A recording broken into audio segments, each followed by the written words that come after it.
Ayan, good day sa inyo lahat mga kamanok. Bali, ayan, update ko kayo dito sa mga unang palahi ko noong January. Ito yung mga January born ko. Ito. Bali, ang natira sa akin, dalawa na lang to magkapatid. Na anak ng Red Kelso sa Gilmore Sweater. Ayan o. Ito na yung mga palahi ko. Bali running to 5 months na to. Medyo puporma na rin. Ayan, maganda na yung katawan. Hindi pa nga siya hindi pa lang siya tapos mag palit ng balahibo niya. Ayan. Laking rin to. Gandang sukat din niya. Bali, dalawa to magkapatid mga kamanok. Red Kelso na nakakross sa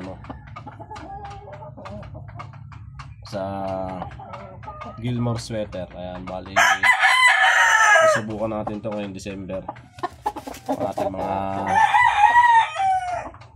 unang papisa. Kung maganda ba yung kakalabasan, ayan, itutuloy natin yung pagpaparis. Ganda na rin yung katawan niya mga kamanok ko. Ayan, ganda rin yung sukat.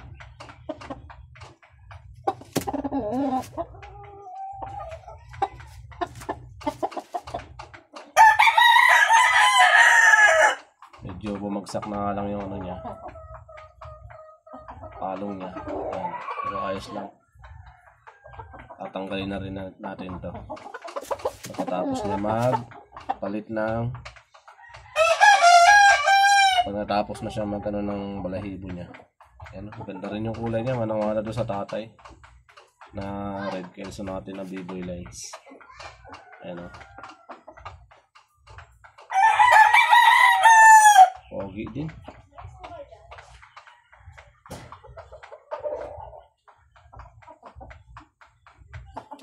So, ayan mga kamanok.